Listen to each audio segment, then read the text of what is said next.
India has this huge goal to become a developed nation by 2047. It's an incredible vision, right? But that whole dream, every single part of it really comes down to one thing: its education system. And let me tell you, that system is a massive paradox. It's a story of unbelievable size and success, but also some really deep, deep problems. So in this explainer, we're going to break down that paradox. We'll look at the amazing things it's accomplished and the huge challenges that are going to shape India's entire future.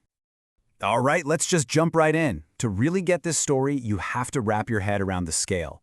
We're talking about 248 million students. Just let that number sink in. 248 million. That's literally more than the entire population of Brazil, all of them, in school, learning every single day. It's just mind-boggling. And where are all these students? Well, they're in almost 1.5 million schools, scattered across every single corner of the country. I mean, can you even imagine the logistics of that? It's a human infrastructure project on a scale that's almost impossible to picture. So what does all of that add up to? Well, it makes India's higher education system the second largest in the entire world. On paper, it's an absolute giant, a powerhouse, right? But, and this is a big but, these numbers, as impressive as they are, they only tell you part of the story. The real story is way more complicated. Okay, so let's start with the good news, because honestly, it's a pretty amazing success story. For decades, the main goal was just about access. Getting every single kid into a classroom. And when you look at that, the progress has been nothing short of extraordinary. And you can see that momentum right here. I mean, look at this jump. In just about a decade, the national literacy rate went from 74% to almost 81%. That is a huge leap. We're talking about millions and millions of lives completely changed, all thanks to basic education. And this whole push for access, it's been wildly successful. I mean, we're talking 93% enrollment in primary school. That's basically universal. And the story on gender is also getting so much better. Girls now make up almost half of all students. But here's the real kicker, get this. When you look at higher education, the enrollment for women is now actually a tiny bit higher than for men. Wow, that is a massive, massive social shift right there. Okay, so that's the story of getting kids into school. But just getting them through the door, that's only the first part of the battle. The real paradox, the real challenge, starts with what's happening inside the classroom. And that, right now, is where we find a real crisis. See, while enrollment numbers look great, keeping kids in school is a totally different story. Look at this. The dropout rate is pretty low in primary school, which is great. But then, bam, it explodes to over 14% by the time they get to secondary school. So the system is doing all this work to get them in, but it's just not managing to keep them, especially when life starts getting more complicated outside of school. And this next one it's probably the most shocking statistic in this whole story. Just take a second and let this sink in. More than 3/4 of kids in 3rd grade in government schools can't read a textbook that was written for a 2nd grader. I'm going to say that again. 3/4 of 3rd graders can't read a 2nd grade book. This isn't just a learning gap. It's a foundational crisis. It's a chasm, and it affects everything that comes after.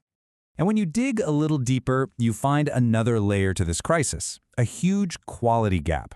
It doesn't matter if you're looking at reading or basic math, students in private schools are just way, way ahead of kids in government schools. What this does is it creates this kind of two-tiered system, where the quality of a kid's education really just depends on whether their family can afford to pay for it. Hey, remember that great news we were just talking about with female enrollment in higher ed? Well, here's the catch. Even though the overall numbers look good, there are still some major imbalances in really important fields. Take engineering, for example. For every 1 woman, there are almost 3 men. So what does that tell us? It suggests that even when women get a foot in the door of higher education, something, social norms or whatever, is still pushing them away from some of the biggest career opportunities out there. So, you've got this crisis happening in the classroom, and you just know it doesn't stop there, right? Inevitably, it spills out into the real world, into the economy, and that creates a huge, huge problem for the millions of young people graduating every single year. And here's the result. Just 45.9%. That's the number of graduates in India who are actually considered employable. I mean, think about that for a second. Less than half. The system is pumping out millions of people with degrees, but the job market is basically saying, sorry, you're not ready for the job. And this chart just lays the disconnect bare. Every single year, you have 12 million new people trying to get into the workforce. But the country's training systems, they can only handle about 4 million of them. That leaves a gap, an annual skills gap of almost 8 million people. That's just a tragic waste of human potential. Okay, so the problems are obviously huge. They are complicated, they're deep, but they are not impossible to solve. And there is a plan. India actually has a pretty comprehensive strategy to tackle these challenges head-on. The core of this plan is something called the National Education Policy, or NEP, from 2020. And the targets it sets are, well, they're hugely ambitious. We're talking 100% enrollment all the way through secondary school, doubling the number of people in higher education, fixing that massive foundational learning crisis we talked about, and, this is the big one, committing to spend 6% of the entire country's GDP on education.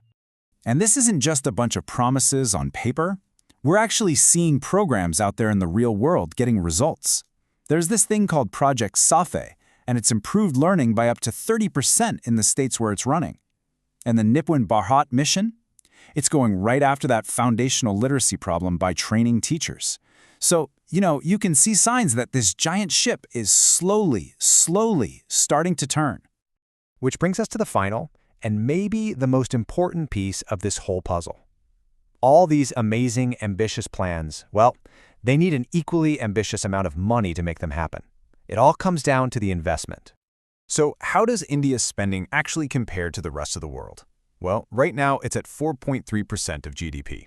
That puts it behind other big developing countries like Brazil, and it's still way below its own target of 6%. And the data on this is super clear. When you spend more on education, you don't just get better schools, you get a bigger economy. This isn't just an expense on a balance sheet. It is, without a doubt, the single most important investment the country can possibly make. And I think this quote just sums it all up perfectly. Educational excellence isn't some kind of luxury. It's not a nice to have. It is the absolute prerequisite for everything else. If India wants to become that developed nation by 2047, this is the foundation that everything else has to be built on. Period. So, that leaves us with the big question at the end of all this. India has absolutely crushed the challenge of quantity. It's built an education system on a scale the world has never seen. But now comes the hard part. Can it make the leap to quality? Can it make sure that every single one of those 248 million students gets an education that actually prepares them for the future? The answer to that question, well, it's not just going to decide the future of a generation. It's going to decide the destiny of the entire nation.